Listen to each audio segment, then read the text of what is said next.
Meus amados irmãos, bom dia a todos. Vamos para a nossa escola dominical, nosso estudo sobre dinheiro, dívidas e finanças. Eu trouxe até hoje 3 livros que a gente trabalhou ao longo desse ano. Foi muito proveitoso esse ano na parte da escola dominical. Eu pude trabalhar com vocês, né? Eu pensei que só ia conseguir trabalhar 2, mas eu já iniciei um 3º livro esse ano. A gente começou trabalhando esse livro aqui, Família Cristã, do Herman Bavinck, quando a gente falou sobre culto doméstico. Eu me baseei muito nesse livro, que tem até o prefácio do pastor Paulo Brasil. Foi muito bom. E aí a gente passou aí uns 3 meses nas cartas de Pedro. Eu me baseei nesse livro aqui do Heber Júnior, também excelente. E agora a gente está nesse aqui do Daniel Heisen. E esse é um livro bem maior, né? Ele é fragmentado, mas também em vários capítulos. A gente vai ficar um tempo aí considerável nesse assunto. Hoje, focando aqui no capítulo 12 do livro, ele vai falar sobre formas ilícitas de ganhar dinheiro. E é interessante, eu particularmente, eu nunca tinha estudado ou tinha me aprofundado sobre aposta, né? Nesse ambiente atual, né? As casas de apostas, elas fecharam, né? Praticamente a gente não tem mais loteria hoje em dia. E hoje em dia se prolifera muito aqueles aplicativos, né? Bet Nacional, vários outros aí que estão fazendo sucesso nesse meio. E aí, assim, eu vou mostrar a perspectiva do autor, né? O autor, ele é contra a aposta, né? Ele vai fundamentar isso na palavra de Deus, certo? E ele vai falar de outras formas ilícitas também de ganhar dinheiro, certo? Esse é o foco do estudo de hoje. Vamos abrir, por favor, em Lucas capítulo 12.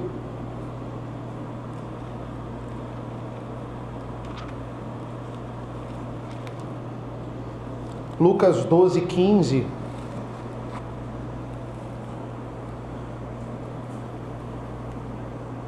Lucas capítulo 12, versículo 15.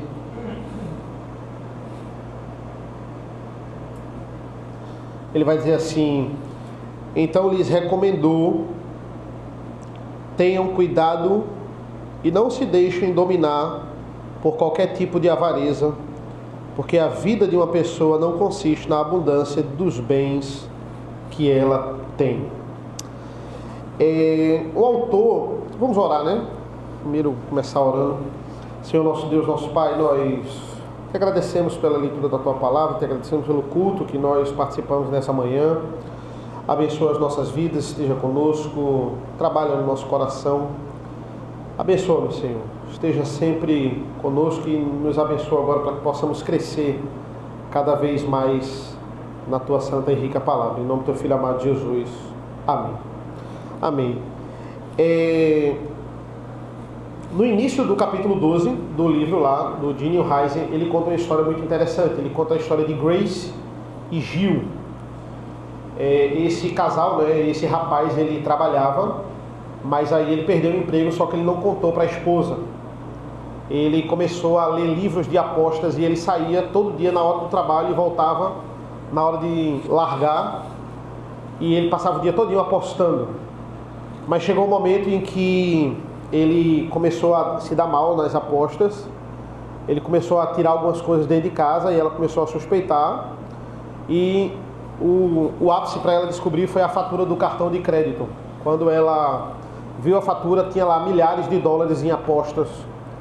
E aí foi a grande revelação e a grande vergonha aí para ele. Ele ouvia, ele diz, né, ele me ouvia. O autor é um pastor, né, ele é um economista, mas ele agora se dedica apenas ao ministério. Ele só era um economista, mas depois agora ele se dedica apenas ao ministério. E ele vai dizer, olha, eu falava para ele só ficava de cabeça baixa, envergonhado com o que estava acontecendo. E que bronca, né, para você aconselhar nessa situação. Primeira pergunta que a gente deve fazer e o livro faz é: por que os jogos nos atraem, não é? Porque qual é o sentido de você apostar? E aí ele vai dizer, olha, há dois motivos, né? Ele vai dizer 2 pecados que nos motivam ali, que podem nos atrair. Primeiro é a cobiça e segundo é a ganância, certo?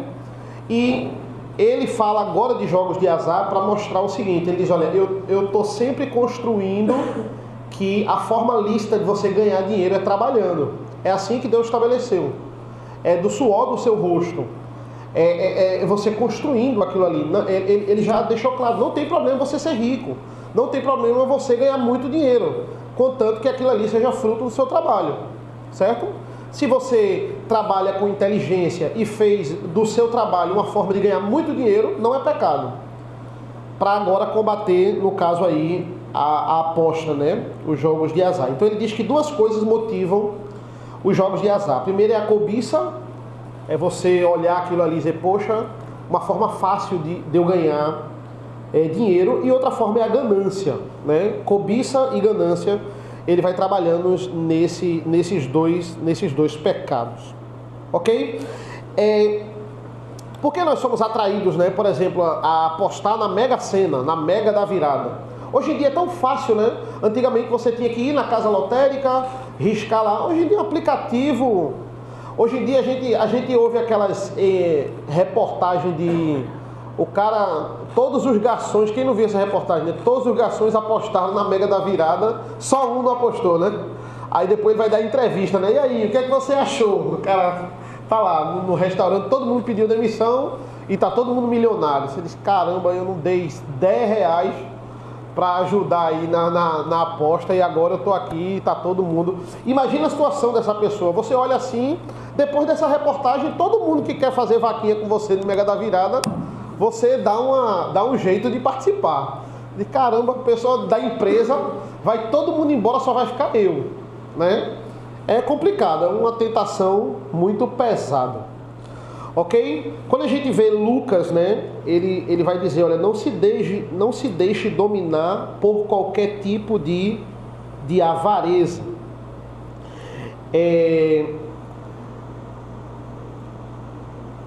Ele sempre já estabeleceu, né, a forma de ganhar dinheiro através do trabalho duro.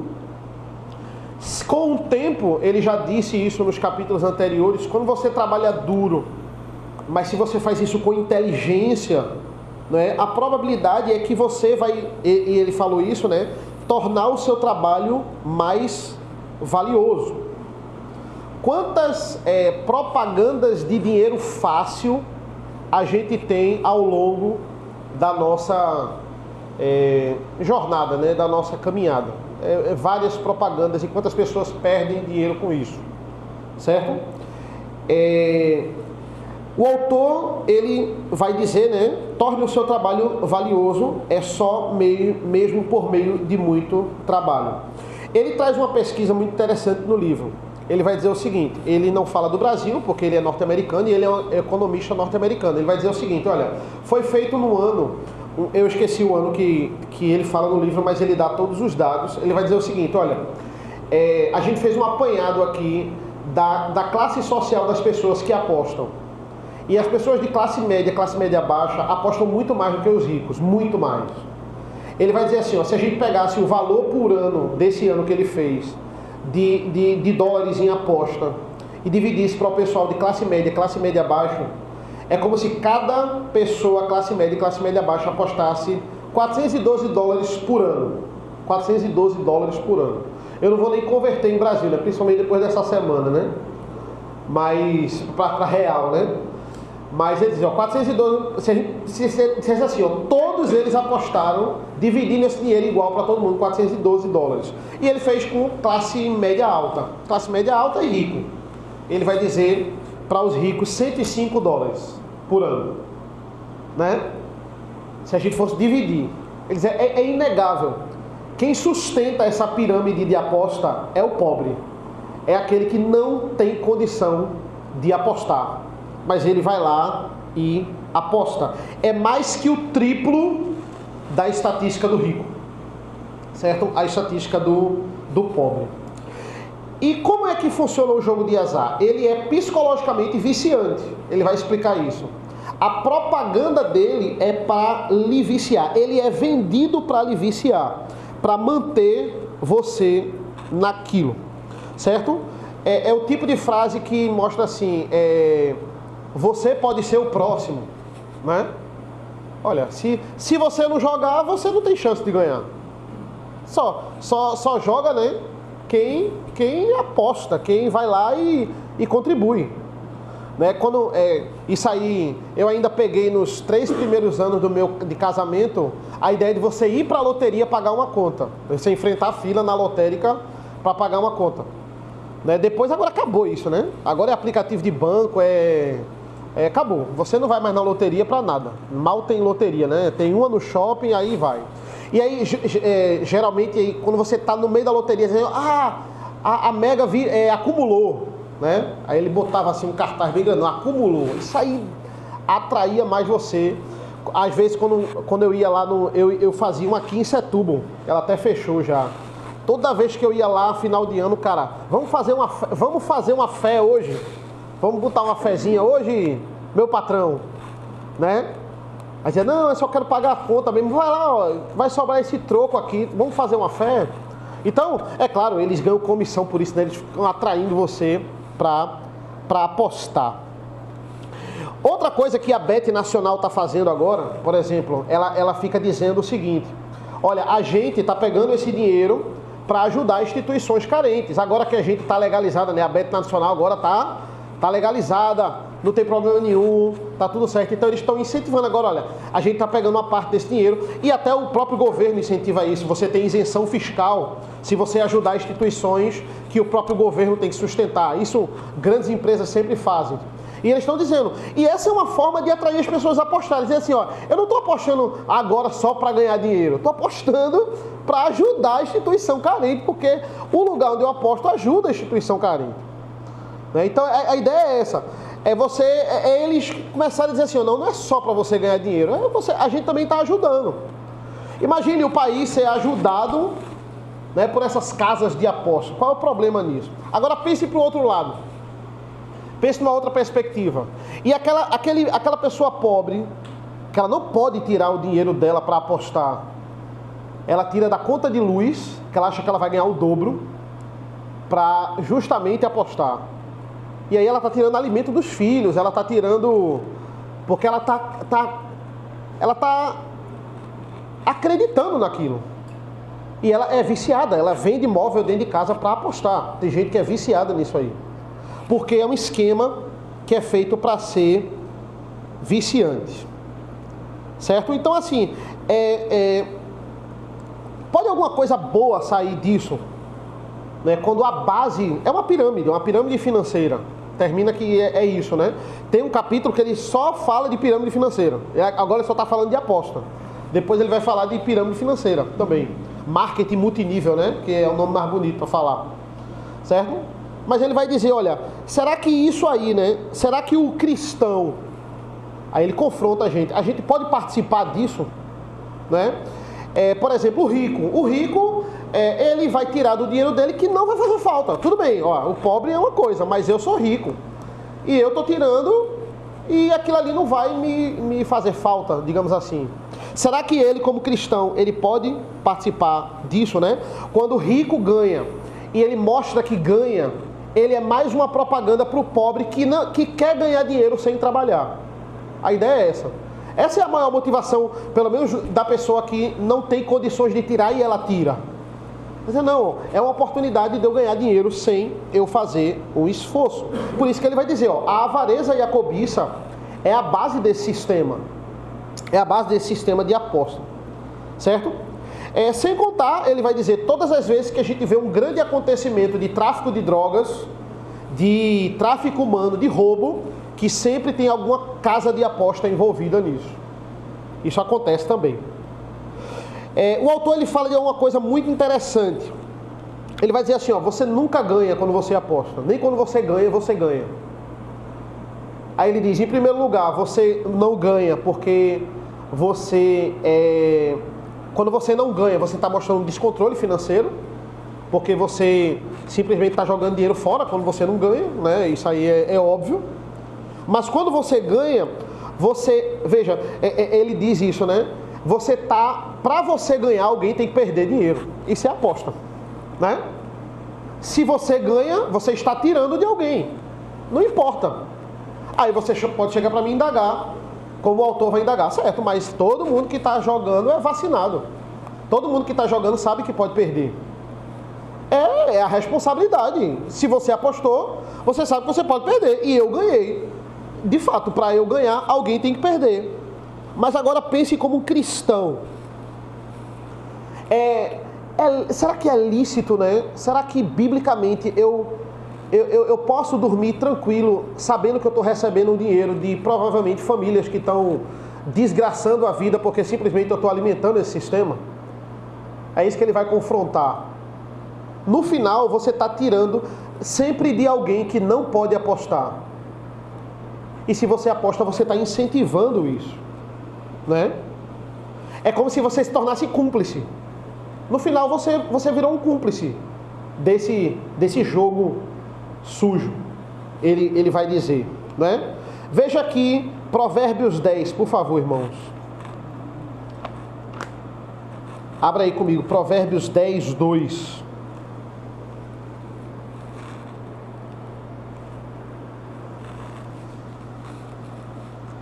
Quem achou, por favor, leia aí pra gente.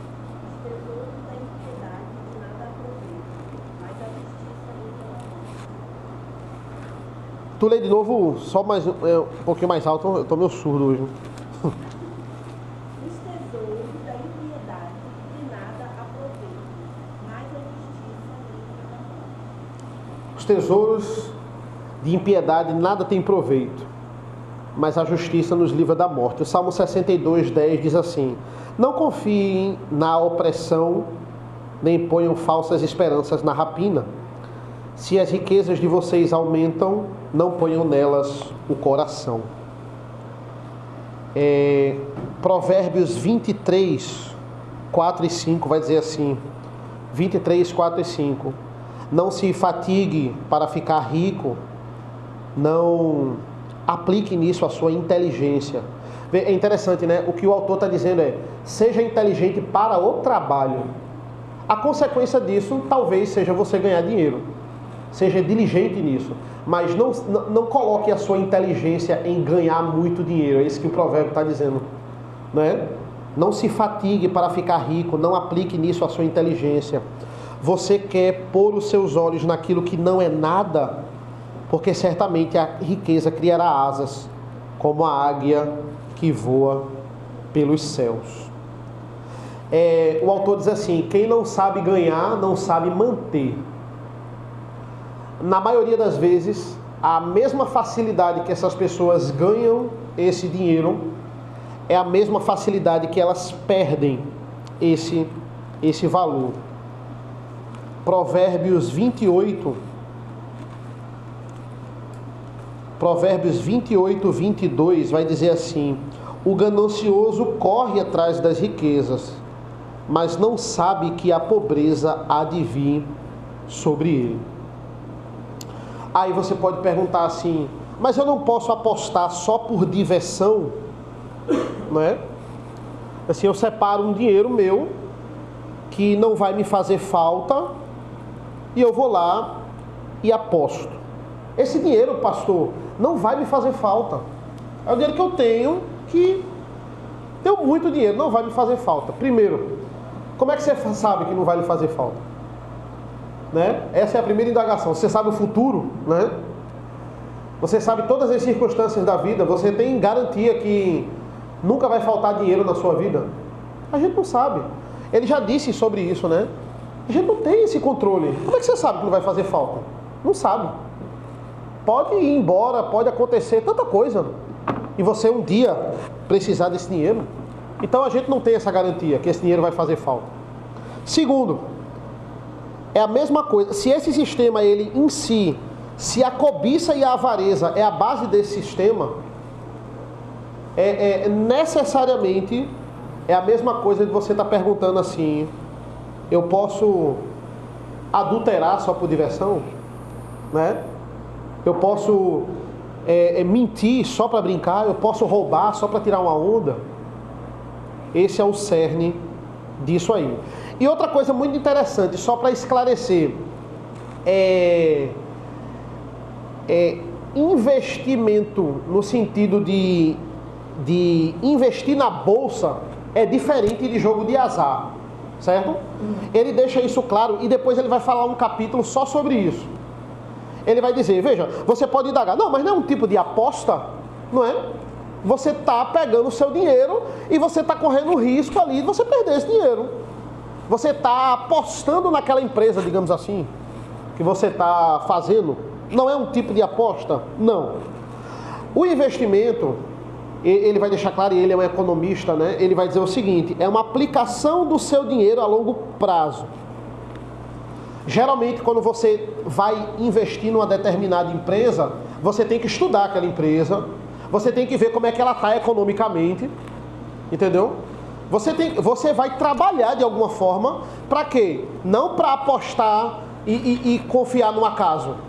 Você vai simplesmente fazer o seu dinheiro render. E dependendo da empresa que você está investindo, certo? Você está fazendo o quê? Você está fazendo a economia girar. O seu dinheiro está ajudando a fazer a sua economia girar. Você investe numa empresa de remédio, você investe numa empresa de tecnologia. E você tem que trabalhar, porque você vai ter que acompanhar. Você não pode deixar lá e vamos ver. Não, você pode perder esse dinheiro fácil. Então envolve trabalho, envolve um certo tipo de conhecimento. Envolve você contratar alguém que tem esse conhecimento para lhe ajudar. Oi, Marcos.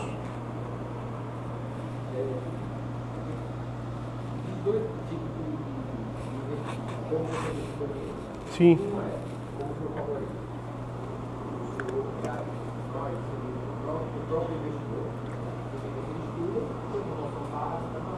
Sim, sim. E aí, o valor que você paga se associa a uma corretora.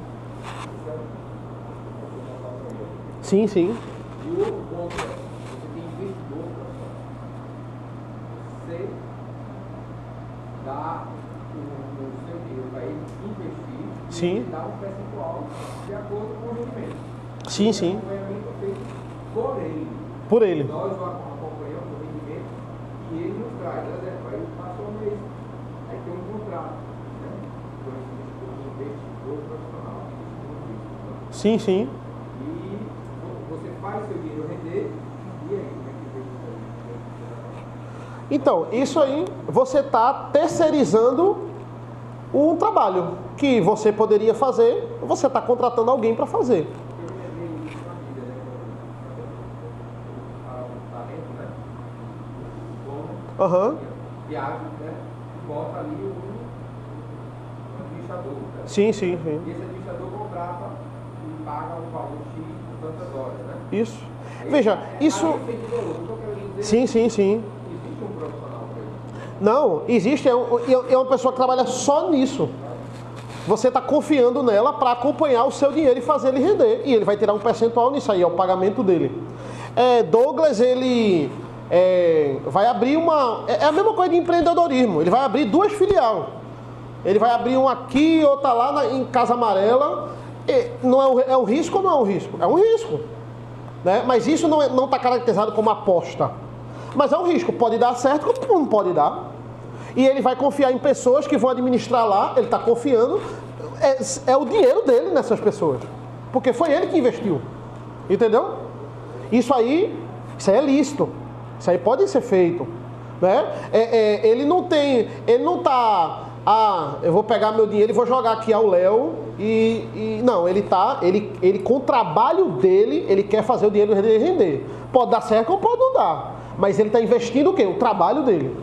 Entende? Quando eu pego o meu dinheiro para investir ele junto com o meu trabalho, eu posso fazer isso, de fato. Né? Ou terceirizar isso, como o Marcos está falando.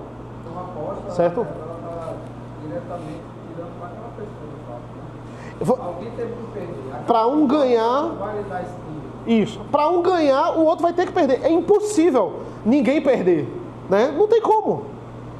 E a gente não sabe quem é que está perdendo, né? Não tem assim, ó, esse é um aplicativo, apostas só de ricos, né? Pessoas que tem que...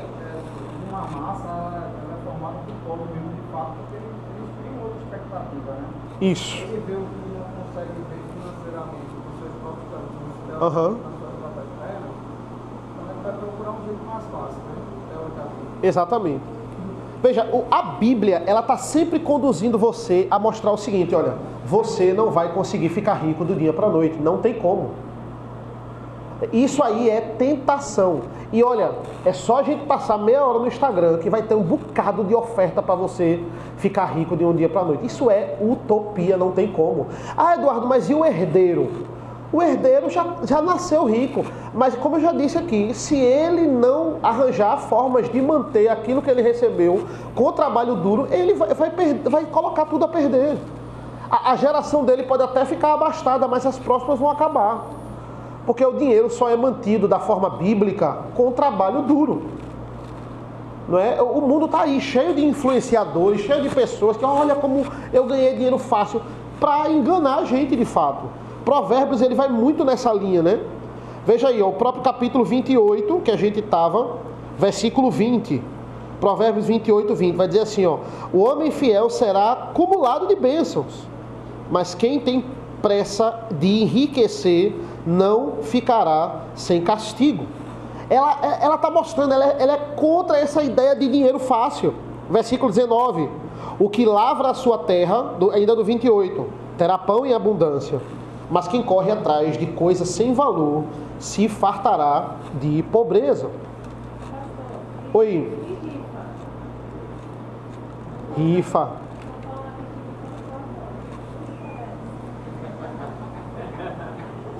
É a rifa, né?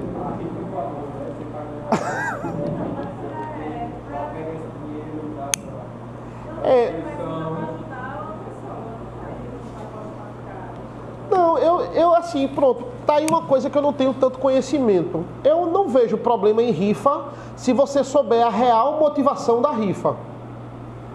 Entendeu? Ela...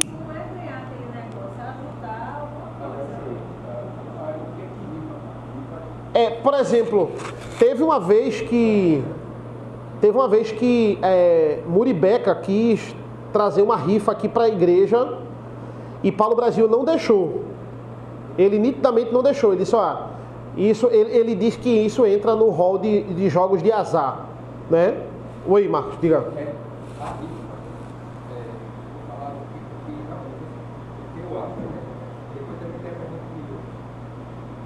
Porque vira um sorteio, né? Termina que vira um sorteio, né?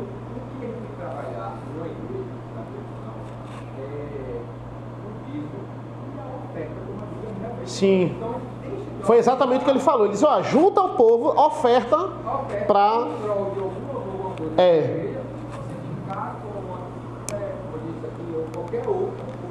Isso. Perfeito. É porque assim... É porque assim, você tira o foco, você está desvirtuando a ideia de... Não, porque veja, você está desvirtuando a ideia... Eu não estou ajudando, eu quero ganhar o produto. Entendeu? Você meio que torna fraco essa ideia de ajudar o próximo. Você tira a ideia de ajudar o próximo.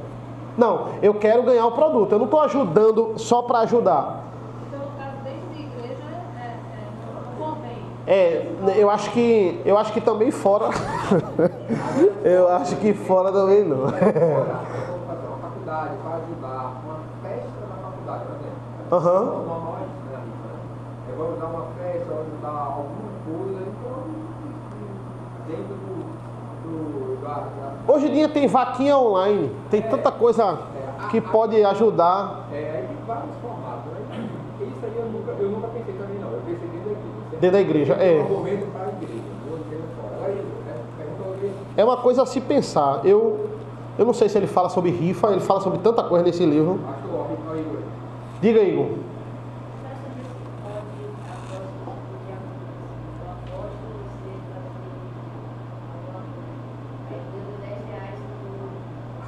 Mas tá Se cansado, né? tu Se jogar na piscina, como teve aquele menino que já falou. Aí eu te dou. Pronto, é o mesmo princípio, Igor. Não pode não. Não pode não. É desafio, Você pode ficar no máximo no duvido. Faça assim, ó. Tem gente que é assim, ó, duvido tu fazer isso. Aí ele faz. É só não envolver dinheiro. Entendeu? Se você for homem, Se você for homem de verdade, pronto. nunca é pra coisa boa. Nunca é. Exatamente. É só para tirar onda. Vamos lá, ó. Provérbios 20 e 23 vai dizer assim, ó. O Senhor detesta o uso de 2 pesos e uma balança desonesta não é boa. Ele está falando aqui de um antigo sistema de roubo do Antigo Testamento, da Antiguidade. É o que a gente chama de 2 pesos e 2 medidas. Tinha gente que tinha uma balança para comprar e outra balança para vender, né? É a ideia do não furtarás. O não furtarás não é só para batedor de carteira, né? O não furtarás é todas as pessoas que pensam nessa forma de roubo. É sutil, mas você está furtando. Quantas reportagens de posto de gasolina a gente não vê? Né? Aquelas balanças adulteradas. Você botou 30 litros, você pagou por 30 litros, mas na verdade você levou 20. Né? Imagina isso por pessoa, por cliente. Quanto dinheiro é roubado, estelionato. Né? Essa semana, vou dar um testemunho pessoal agora para vocês. Essa semana eu perdi 4 mil reais. Foi. 4 mil. Numa loja falsa de celular. Foi. Cai 2 vezes. Foi no Instagram. Pronto. Eu devia ter ouvido seu testemunho. Por isso que eu estou falando o meu para você não cair. Mariana fica... Tá vendo? Foi castigo Mariana. Mas perdi 4 mil reais. Eu passei mal terça e quarta. Terça e quarta eu tava vomitando. Eu vomitei, não comi. Primeira vez que eu não comi na minha vida, eu acho. 2 dias vomitando. Passando mal. Eu só fiquei melhorzinho quando eu fui pra casa de Douglas. Aí eu já tava melhor. Mas pronto, perdi. Uma loja falsa. Negócio de ponta. Olha, os caras, do mesmo jeito que a gente está esmiuçando aqui para pregar a palavra de Deus e fazer o bem, eles são bons em fazer o mal. Cara, que é digno de Oscar. Negócio, e é um negócio rentável, né? Eles aí, eu fiz um Pix de 4 mil reais, um Pix. Pegue de volta agora. Ei, não dividia não. Dividia. Foi tão real que ele fez o Pix. Foi real. Confiei. Eu dei a minha vida. E o Pix aparece o nome da empresa? Ele estava lá? Aparece o nome da gerente. Da gerente da loja. Mas depois a gente fala sobre isso. Deixa eu terminar, que a história ficou mais impactante que a palavra, né? Mas vamos lá. É isso. O mundo ele tá cheio disso. Ele tá cheio de formas de furtar, né? Roubo, eu falo para o funcionário. O funcionário é assim. Quando é que eu estou roubando o lugar onde eu trabalho? Quando eu, em vez de trabalhar 8 horas por dia, eu trabalho 4 e ganho por 8 horas por dia. Eu estou roubando da empresa, né? O patrão, quando ele não vai pagar o que é justo a mim, aquilo que eu trabalhei, ele vai pagar menos, porque todo mundo paga menos. Então, se ele pode lucrar cada vez mais com isso, e se ele pode me explorar com 3, 4 funções, ao invés de contratar outros funcionários, ele vai, porque ele quer lucrar cada vez mais, certo? Qual é o princípio? É o mesmo princípio de aposta, é o mesmo princípio de você ser pesado para o outro. Não busque viver a sua vida às custas da miséria do outro. Esse é o princípio. Se você vê qualquer possibilidade de você ganhar alguma coisa às custas da miséria do outro, a Bíblia é totalmente contra isso. O autor fala, pronto, o testemunho dele é impactante. Talvez não seja mais impactante que o meu essa semana, né? Mas é impactante mesmo. Ele vai dizer assim, ó, eu sou economista. E ele diz assim, ó, eu era economista, depois eu virei pastor. Ele diz, hoje em dia ele só dá uma consultoria, mas ele agora é dedicado totalmente ao ministério. Mas ele diz, teve uma fase da minha vida, no início do casamento, que eu era só economista. E eu era recém-casado, eu trabalhava muito de segunda a sexta, mas no final de semana eu parava. Eu era recém-casado, então eu queria aproveitar a minha esposa no sábado, e no domingo eu queria honrar o dia do Senhor. Ele vai dizer, eu queria levar ela para o dia do Senhor, quando a gente tem filho, levar os filhos para o dia do Senhor. Eu queria investir nisso. Aí ele diz, o que é que eu percebi com o passar do tempo? Que os meus amigos de colega que não honravam o final de semana, que trabalhavam no final de semana, segunda a sexta, eles estavam disparando em relação a mim. Eles estavam ficando melhores. Por quê? Porque eles tinham sempre, toda semana, 2 dias a mais. E eles não paravam de trabalhar. E por mais que eu me dedicasse de segunda a sexta, sábado e domingo sem trabalhar, eles sempre ficavam na frente.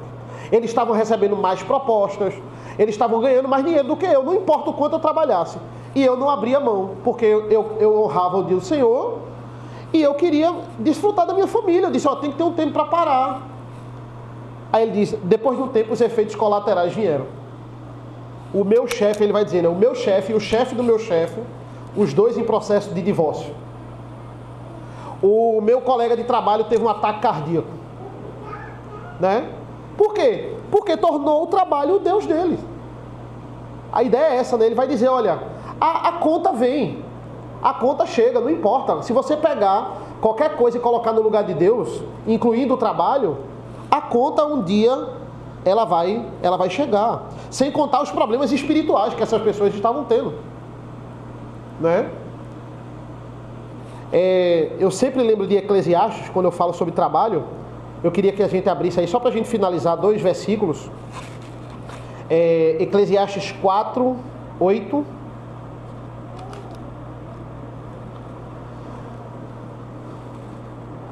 Eclesiastes 4, 8. Vai dizer assim: o homem sem ninguém, que não tem filhos nem irmãos, mas que não cessa de trabalhar, em cujos olhos não se fartam de riquezas, e ele não pergunta, para quem estou trabalhando, se não aproveito as coisas boas da vida, também isso é vaidade e enfadonho o trabalho. Por que trabalhar? Salomão vai dizer, se eu nego os meus bens, eu trabalho tanto, eu não tenho nenhum tempo para usufruir com a minha família. Tem alguma coisa errada aí. Esse caso que Salomão traz aqui esse homem ele não tem família, ele nem quer ter família. O objetivo dele não é ter família, é cada vez mais trabalhar. Qual é o objetivo do trabalho? O trabalho ele virou um fim em si mesmo. Salomão vai dizer, isso é vaidade, né? Capítulo 9, versículo 9. Ele vai dizer assim, 9:9, né? O proveito da terra é para todos. Não, desculpa. Pronto, isso. Aproveite a vida com a mulher que você ama, todos os dias dessa vida fugaz, que Deus lhe deu debaixo do sol, pois esta é a parte que lhe cabe nessa vida pelo trabalho que você se afadigou debaixo do sol. Em outras versões diz assim, essa é a sua porção, não é? Qual é o objetivo do seu trabalho? Em primeiro lugar, glorificar o nome de Deus, trazer o sustento. Mas por que trabalhar se você não usufrui ele com a sua família? Se você não usufrui ele com a sua esposa, né? Ele vai dizer assim, aqui, né? Com a sua esposa, aproveite a vida com a mulher que você ama. Para finalizar, eu ouvi uma frase faz umas 2 semanas, que dizia assim, né? Não trabalhe para o final de semana, trabalhe para o futuro, né? Bem grandão assim, essas frases de coaching econômico, né? Não trabalhe para o final de semana, trabalhe para o futuro. Essa frase ela está certa em parte. Por quê? Porque, é claro, eu tenho que pensar no futuro. Eu não posso negligenciar, só viver o agora. E como é que vai ser o futuro da minha aposentadoria? Eu tenho que pensar nisso. Quando eu não tiver mais a saúde e o vigor que eu tenho hoje. Eu tenho que pensar no futuro. Mas só pensar no futuro e esquecer o final de semana? Final de semana, para mim, é o único tempo que eu tenho com a minha família. É igual o Gene e o Heisen. É o único tempo de qualidade. Se eu quiser, se eu trabalhar muito durante a semana, eu vou ter talvez eu tenha um tempinho no final de semana para minha família. Então eu tenho que priorizar isso. Eu não posso negligenciar o final de semana. Eu não posso negligenciar o domingo. Qual é a finalidade de eu trabalhar tanto e no domingo não trazer minha família para a igreja? Qual é a finalidade disso? Ah, eu vou ser rico, eu vou ganhar muito dinheiro, mas minha filha não ama a Deus. Minha esposa só quer ganhar dinheiro que nem eu. Qual é a finalidade disso? É a finalidade lá de Eclesiastes. Isso é vaidade, e ele ainda acrescenta, né? E grande mal. Ele não faz isso em todos os exemplos que ele dá, mas aqui ele fez. Isso é vaidade e grande mal. Veja, eu preciso aproveitar a minha família, né? Minha filha, em junho de 2025, ela não vai ter mais 3 anos. Nunca mais ela vai ter mais 3 anos. Acabou. Eu tenho que aproveitar o máximo que eu puder. Eu tenho que aproveitar os finais de semana. Veja, trabalhe para o futuro e para o final de semana.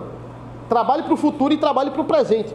Trabalhe para o futuro e para o dia do Senhor. Não trabalhe no dia do Senhor, trabalhe para o dia do Senhor. Deus lhe deu 6 dias, né? É escala 6x1, né?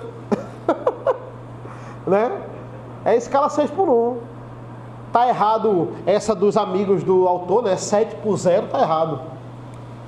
Mas Deus lhe deu 6 dias. Você administre como quer. Mas se eu não trouxer a minha família para o dia do Senhor, se eu não focar no dia do Senhor, qual é a finalidade de tanto esforço? Não vale a pena. Amém? Boi.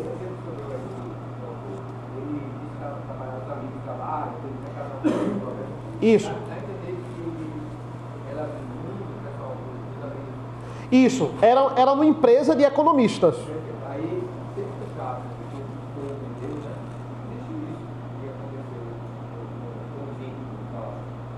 quando você trabalha demais e esquece do Senhor, você tem a conta Chega. E hoje as pessoas são trocadas, né? Está vendo acontecer tilt na cabeça de homem como mulher. Sim, sim, sim.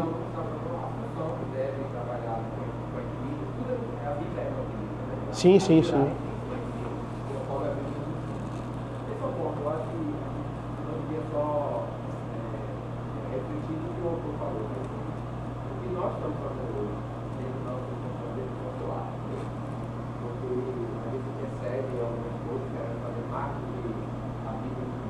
Isso.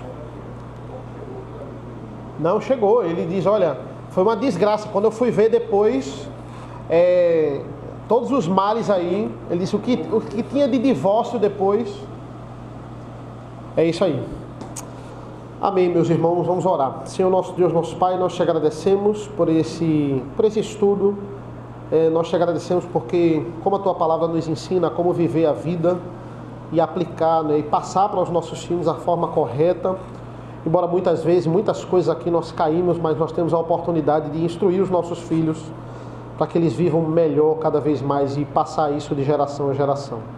Nos abençoa, Senhor, como cristãos, nos leva para casa, nos dá o descanso, um bom almoço e nós possamos voltar para te cultuar logo mais à noite. Nós pedimos e agradecemos em nome do teu Filho amado Jesus. Amém. Amém, meus irmãos.